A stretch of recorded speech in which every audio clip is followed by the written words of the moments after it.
Neat ಪ್ರಶ್ನೆ ಪತ್ರಿಕೆ ಅಕ್ರಮ ವಿಚಾರಕ್ಕೆ ಸಂಬಂಧಪಟ್ಟಂತೆ ಮಾಜಿ ಸಚಿವ ಕೇಂದ್ರ ಶಿಕ್ಷಣ ಮಾಜಿ ಸಚಿವ ಸ್ಥಾನಕ್ಕೆ ಧರ್ಮೇಂದ್ರ ಪ್ರಧಾನ್ ರಾಜೀನಾಮೆಯನ್ನು ಕೊಟ್ಟರು. ಸದ್ಯ ಈಗ ಧರ್ಮೇಂದ್ರ ಪರ ನಿಲ್ಲೋಕೆ ಎನ್ಡಿಎ ಸಂಸದರು ನಿರ್ಧಾರವನ್ನ ಕೈಗೊಂಡಂತಿದೆ. ಬಿಜೆಪಿ ಸಂಸದರಿಂದ ಧರ್ಮೇಂದ್ರ ಪ್ರಧಾನ್ಗೆ ಭರ್ಜರಿ ಸ್ವಾಗತವನ್ನ ಇವತ್ತು ಕಲಾಪದಲ್ಲಿ ಮಾಡಲಾಗಿದೆ. ಎಸ್ಸಿ ಕುರಿತಂತೆ ಅಪ್ಡೇಟ್ ಸಿಗ್ತಾ ಇದೆ.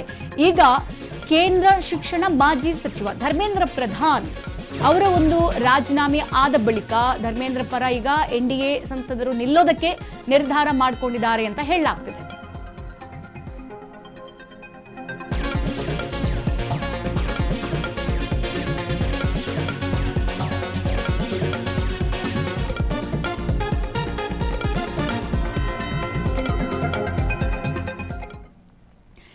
ಈಗ ಧರ್ಮೇಂದ್ರ ಪ್ರಧಾನ್ ಪರ ನಿಲ್ಲೋಕೆ ಎನ್ಡಿಎ ಸಂಸದರು ನಿರ್ಧಾರ ಮಾಡಿಕೊಂಡಿದ್ದಾರಂತೆ.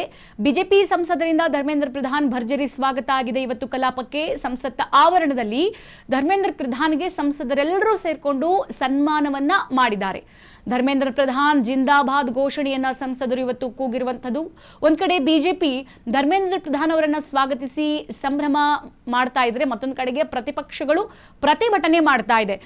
ಒಂದು ಈ ನೀಟ್ ಪ್ರಶ್ನೆ ಪತ್ರಿಕೆ ಸೋರಿಕೆ ಸಂಬಂಧ ನೈತಿಕ ಹೊಣೆ ಹೊತ್ತು ರಾಜೀನಾಮೆ ಕೊಟ್ಟಂತಹ ವ್ಯಕ್ತಿಯನ್ನ ಇಷ್ಟು ಸಂಭ್ರಮದಲ್ಲಿ ಇಷ್ಟು ಭವ್ಯ ಸ್ವಾಗತವನ್ನ ಮಾಡಬೇಕಂತ ಹೇಳ್ಬಿಟ್ಟು ಪ್ರತಿಪಕ್ಷಗಳು ಪಟ್ಟನ್ನ ಕೂಡ ಹಿಡಿದಿರುವಂತದ್ದು. ಈ ಸಂದರ್ಭದಲ್ಲಿ ಈ ನೈತಿಕ ಹೊಣೆ ಹೊತ್ತು ಧರ್ಮೇಂದ್ರ ಪ್ರಧಾನ್ ಏನೋ ರಾಜೀನಾಮೆಯನ್ನ ಕೊಟ್ಟರು. ಆದ್ರೆ ಇವತ್ತು ಕಲಾಪ ಶುರುವಾದಂತಹ ಸಂದರ್ಭದಲ್ಲಿ ಒಂದ್ ಕಡೆ ಪ್ರತಿಪಕ್ಷಗಳು ಈ ನೀಟ್ ಪ್ರಶ್ನೆ ಪತ್ರಿಕೆ ಸೋರಿಕೆ ಸಂಬಂಧ ಅಮಿತ್ ಶಾ ಅವರ ವಿರುದ್ಧ, ಪ್ರಧಾನಿ ನರೇಂದ್ರ ಮೋದಿ ಅವರ ವಿರುದ್ಧ ಕಲಾಪ ಆರಂಭ ಆಗ್ತಾ ಇದ್ದಂತೆ ಗದ್ದಲ ಕೋಲಾಹಲ ಸೃಷ್ಟಿ ಮಾಡ್ತಾ ಇದ್ರೆ, ಮತ್ತೊಂದು ಕಡೆ ಎನ್ಡಿಎ ಸಂಸದರು ಬಂದಂತಹ ಮಾಜಿ ಕೇಂದ್ರ ಶಿಕ್ಷಣ ಸಚಿವ ಧರ್ಮೇಂದ್ರ ಪ್ರಧಾನ್ ಅವರ ಪರ ಘೋಷಣೆಗಳನ್ನ ಕೂಗಿ ಅವರನ್ನ ಭರ್ಜರಿ ಸ್ವಾಗತ ಕೂಡ ಮಾಡಿದ್ರು.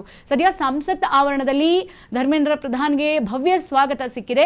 ಧರ್ಮೇಂದ್ರ ಪ್ರಧಾನ್ ಜಿಂದಾಬಾದ್ ಘೋಷಣೆಯನ್ನ ಎಲ್ಲಾ ಸಂಸದರು ಕೂಡ ಕೂಗಿ ಭವ್ಯ ಸ್ವಾಗತ ಮಾಡಿ ಅವರನ್ನ ಕಲಾಪದ ಒಳಗೆ ಕರೆದುಕೊಂಡು ಬಂದಿರುವಂತದ್ದು. ಒಂದ್ ಕಡೆ ಬಿಜೆಪಿ ಸಂಸದರು ಎನ್ಡಿಎ ಇಲ್ಲಿ ಸಂಭ್ರಮ ಪಡ್ತಾ ಇದ್ರೆ, ಮತ್ತೊಂದು ಕಡೆಗೆ ಪ್ರತಿಪಕ್ಷಗಳು ಪ್ರತಿಭಟನೆಯಲ್ಲಿ ಮುಳುಗಿದ್ವು. ನೀಟ್ ಪ್ರಶ್ನೆ ಪತ್ರಿಕೆ ಸೋರಿಕೆ ಸಂಬಂಧ ನೈತಿಕ ಹೊಣೆ ಹೊತ್ತು ರಾಜೀನಾಮೆ ಕೊಟ್ಟಂತ ವ್ಯಕ್ತಿಗೆ ಇಷ್ಟು ಭರ್ಜರಿ ಭವ್ಯ ಸ್ವಾಗತ ಬೇಕಾ?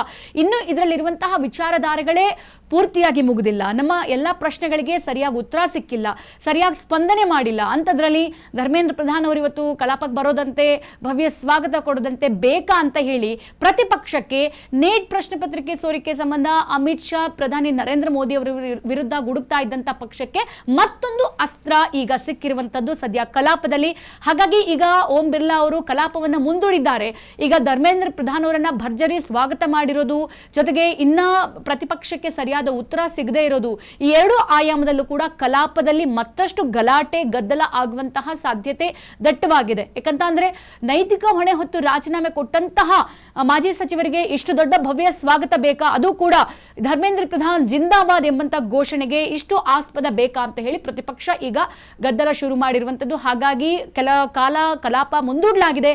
ಆದ್ರೆ ಆ ಕಲಾಪದಲ್ಲಿ ಧರ್ಮೇಂದ್ರ ಪ್ರಧಾನ್ ಭವ್ಯ ಸ್ವಾಗತಕ್ಕೆ ವಿಚಾರ ಪಟ್ಟಂತೆ ಮತ್ತಷ್ಟು ಇಲ್ಲಿ ಪ್ರತಿಪಕ್ಷ ಇದನ್ನ ಇನ್ನಷ್ಟು ಎತ್ಕೊಂಡು ಗದ್ದಲ ಮಾಡುವಂತಹ ಸಾಧ್ಯತೆ ಕೂಡ ದಟ್ಟವಾಗಿದೆ.